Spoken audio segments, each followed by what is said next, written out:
सावधान, विश्राम, विशेष कार्यक्रम। शहीदों की चिताओं पर लगेंगे हर बरस मेले, वतन पर मिटने वालों का यही बाकी नशा होगा। शुभ प्रभात, मैं रश्मि परमार, केंद्रीय विद्यालय क्रमांक 1 सिरसा की छात्रा आजादी के अमृत महोत्सव कार्यक्रम श्रृंखला के अंतर्गत उपस्थित हुई हूँ आज का विशेष कार्यक्रम लेके। इस गुलाम बने देश को आजाद तुमने कराया है, सुरक्षित जीवन देकर तुमने अपना कर्ज चुकाया है। दिल से नमन तुमको करते हैं, ये आजाद हिंदुस्तान जो तुमने दिलाया है। आज इस महोत्सव द्वारा हम सभी को यह सुनहरा मौका मिला है कि हम आजादी के उन रखवालों के बारे में जान सके जिन्हें हम इतिहास के पन्नों में कहीं खोए से बैठे हैं।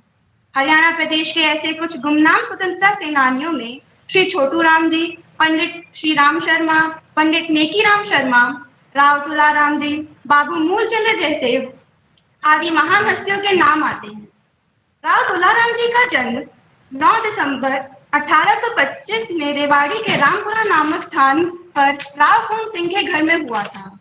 राव तुलाराम ने 1857 की क्रांति में अहीरवाह क्षेत्र का नेतृत्व किया था।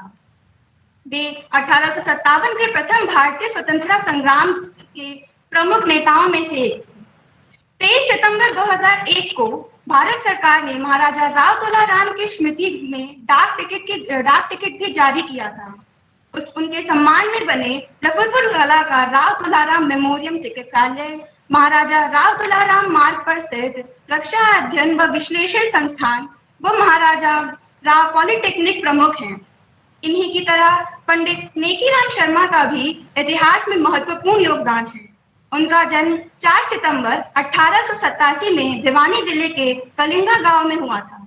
ये 1916 ईस्वी में लोकमान्य तिलक के स्वराज संघ के सदस्य बने।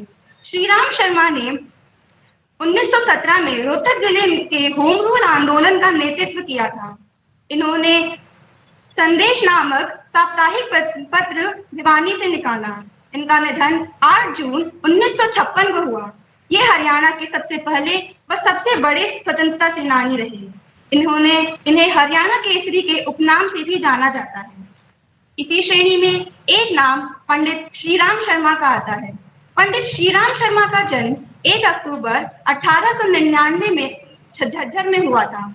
वर्ष 1921 में गांधी जी के असहयोग आंदोलन में इन्होंने अपना कॉलेज छोड़ दिया। पंडित श्रीराम शर्मा कांग्रेस के 5 सत्याग्रहों में भाग लेने के कारण 7 साल तक जेल में भी रहे। ये सभी सत्याग्रह 1922, 1930, 1932, 1941 व 1942 में हुए। इन्होंने आजादी के समर्थन में हरियाणा तिलक साप्ताहिक समाचार पत्र का हिंदी व उर्दू में प्रकाशन शुरू किया।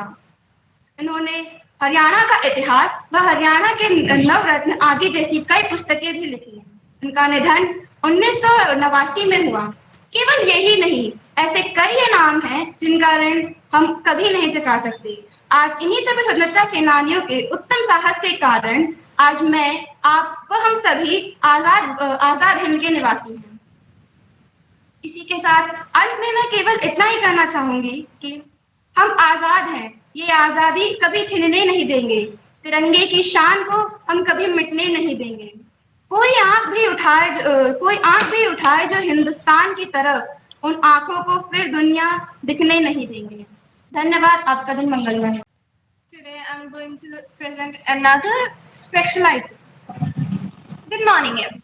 I'm Megha Nair of class 9th A of Kendriya Vidyalaya number 1 AFS Sirsa.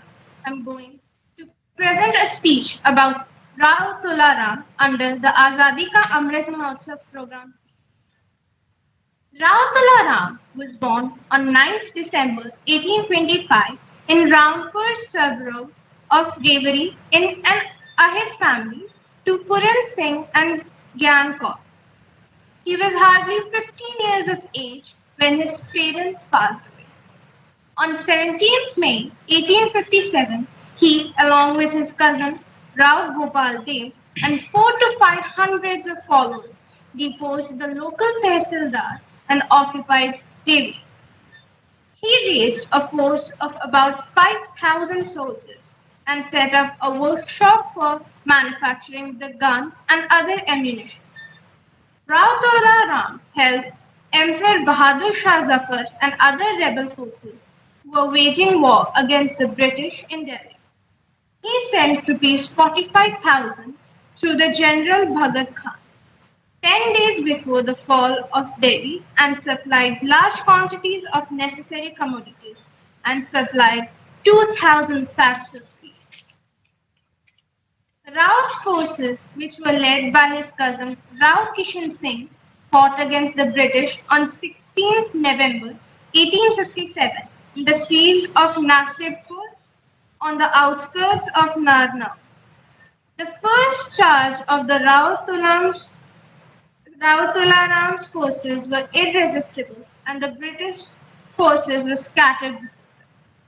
The British successfully retaliated and after the Battle of Narnaul, Ram Tula Ram moved to Rajasthan and joined the forces of Tantito for 1 year. But the forces of Tantito were defeated by the British forces in the Battle of Sikar in Rajasthan. After which, Rao Tularam left India to seek help from the Shah of Iran, Dost Muhammad Khan, ruler of the Emirate of Afghanistan, and Alexander II, Emperor of Russia, against the British colonial empire. Rao Tularam's estates were confiscated by the British in 1859, though the propertial rights of his two wives were retained. In 1877, his title was restored to his son Rao Yudhishthir Singh, who was made the head of the Ahirwal area.